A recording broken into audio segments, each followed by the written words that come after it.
Thank you for joining us. It's a pleasure having you here. We'd like to ask you a few questions, like get to know you.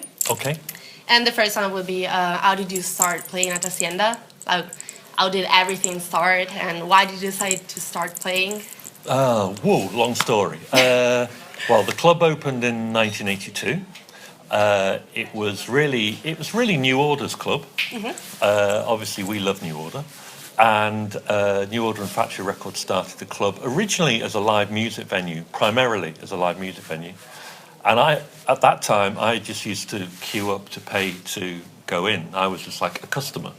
But I was involved in putting on groups, and I was writing, and I started DJing down the road from the Hacienda at a club called The Venue. And in 1986, they decided that the club wasn't making enough money. It was a good club, but it wasn't making enough money putting on bands, so they wanted to start doing club nights.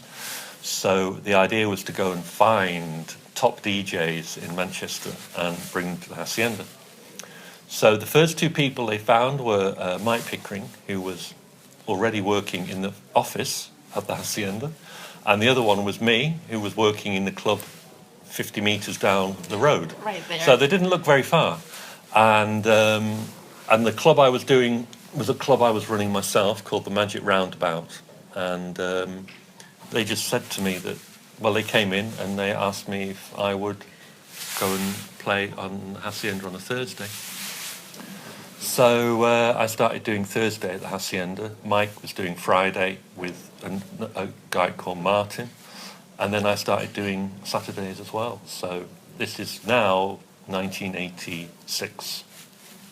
Nice. Well, I'd say a winning team. So. It was the thing about then was we didn't have guest DJs. We were like the resident DJs. So I'd play for 5 hours on a Thursday, and then on a Saturday I started off with a guy called Dean and then a guy called John De Silva, and me and John would divide the night up. And the Thursday night I did every Thursday for 4.5 years. So, and there was no guest DJs. And that was great because it meant that me and Mike Pickering and Graham Park, John De Silva, we got to know the audience really well. They got to know us. So they would trust our judgment. So even if we kind of wobbled and went off and played something a bit weird, they were okay with that. And often things that started off weird ended up being actually really popular. So that's kind of the way that we did it. Like a big family. It was, well, I think that a really good club is like a family. It's like a community.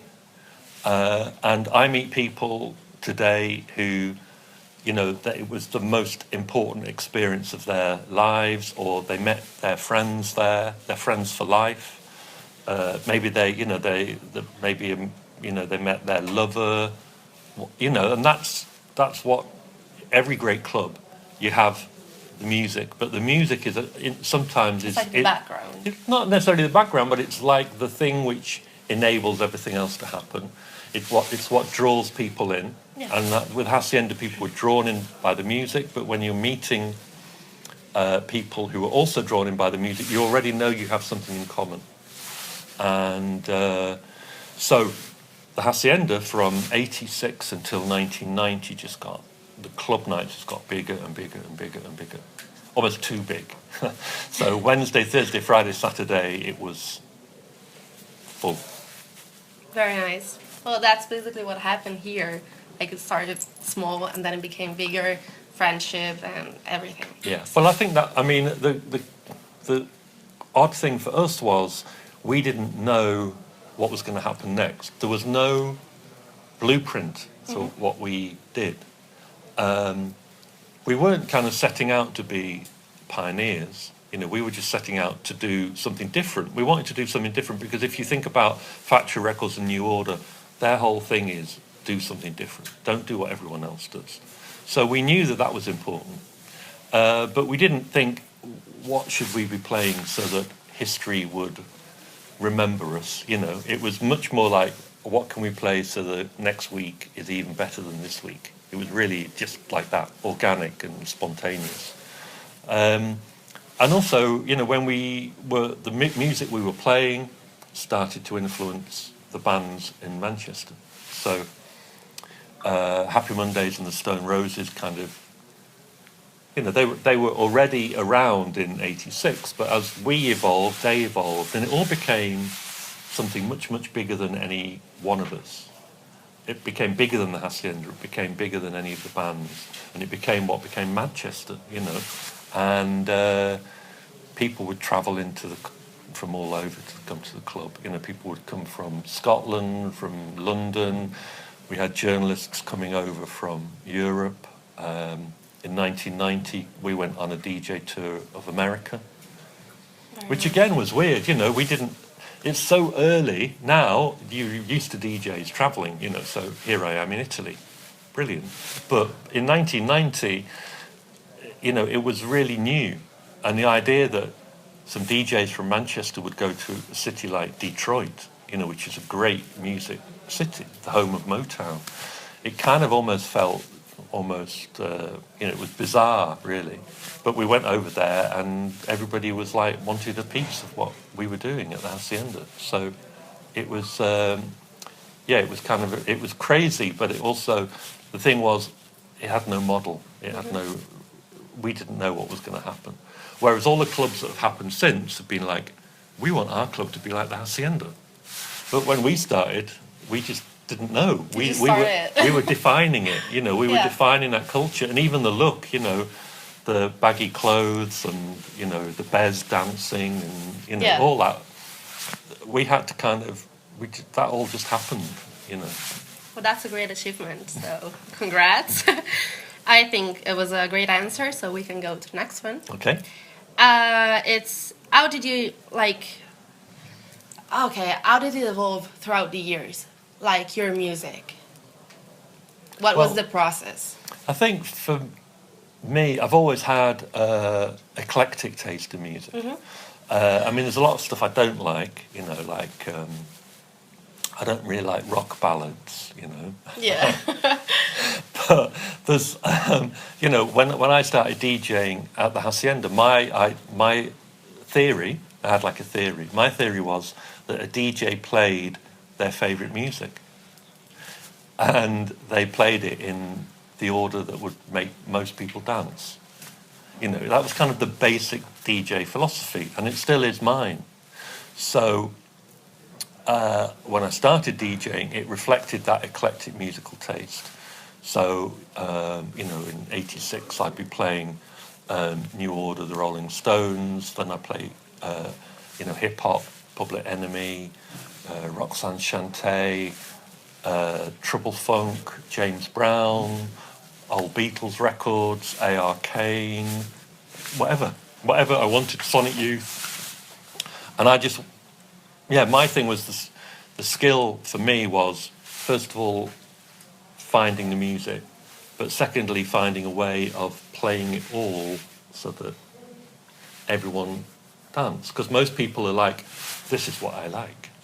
I wasn't like that. I was like, well, this is what you like, but maybe you like that too. And if I could bring that together. And so a lot of what we were doing at the Hacienda was about bringing it together, bringing people together. So before we were doing what we were doing, there was a great jazz funk club, and there was a great indie club, and there was a great goth club, and a great hip hop club, and we tried to bring it all together. And then Mike Pickering especially, he also then began playing a lot of house music from Chicago and Detroit. So suddenly, as well as playing, as well as playing the Stone Roses and New Order and hip hop, then I was starting to play Detroit techno. And to be honest, that was such an exciting scene that most of the nights at the Hacienda then became electronic dance music nights. Because, like I say, we were always looking for something different and something new.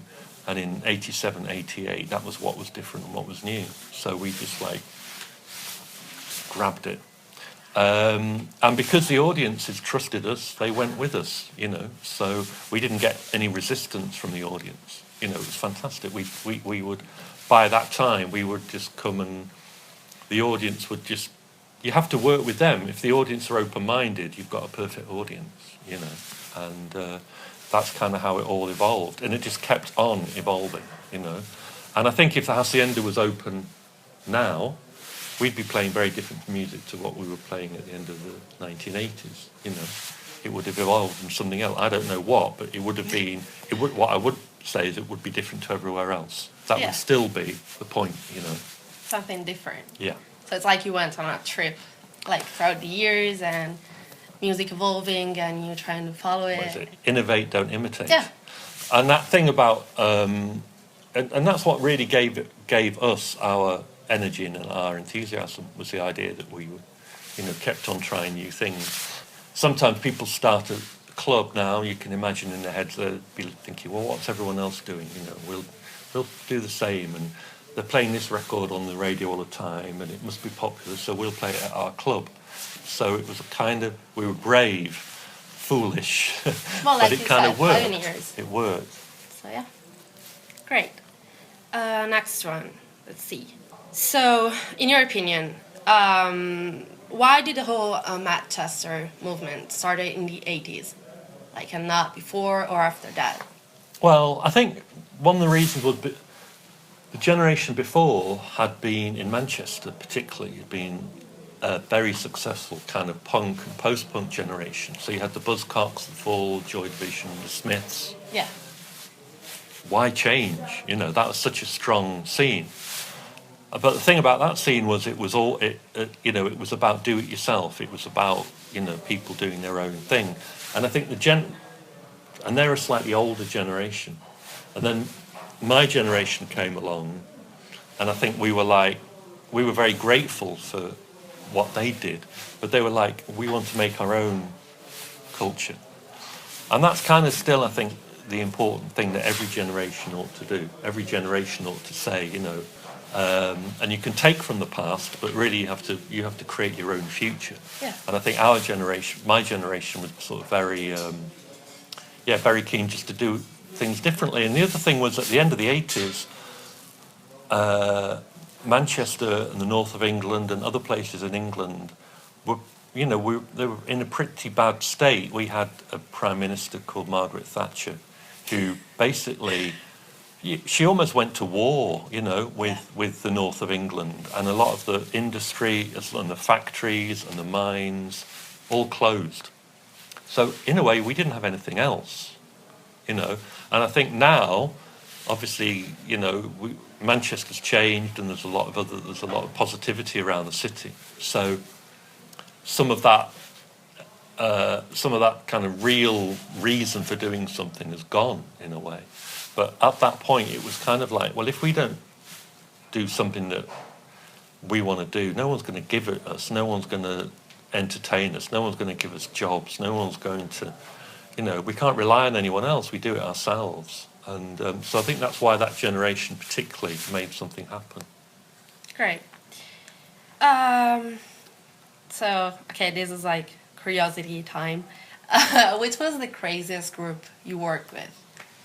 Craziest group? They don't seem... do you know what I mean? They don't seem crazy. I mean, I mentioned Mrs. Thatcher. For me, she's like a crazy person. Do you know what I mean? She was the Prime Minister, but she hadn't got a clue, really, you know, and I think she was probably, you know, morally, spiritually and intellectually bankrupt. And I'd rather have, you know, in a way, Happy Mondays are perfectly normal.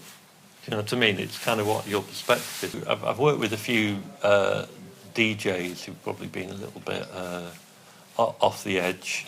But, I mean, I think in terms of working with bands, I think my favourite time was when the Stone Roses in 89 and 90 started doing, there was a series of big gigs that they started doing. Mm-hmm. The Stone Roses, when they started out, they didn't want a support band, you know, because they were that usual Manchester thing, you know, we're so great, we're not going to share our stage with anyone else. Don't need anybody else. Not let anyone else have a go. And so instead, they asked some DJs to warm up for them. And it kind of went from audiences of like 800 to audiences of 20,000. And there was one particular gig that they did in Blackpool, where I actually stayed on the stage when the band started, and just the kind of the power and the excitement of that moment. It was almost a kind of physical thing, because again, you know, by that time, the kind of euphoric atmosphere we had at the Hacienda was happening at clubs. Sorry, happening at gigs as well, in live music. You went to see the Stone Roses, and it was like a rave, and that's kind of where the DJs came in, you know. So our job was to kind of whip up the crowd, and then the Roses came on. When they came on at Blackpool, it was just so. It was almost the volume and the power of the reaction of the audience. Almost kind of, you could almost feel it physically banging against you. It was, you know, it was amazing. I bet it was. Let's see.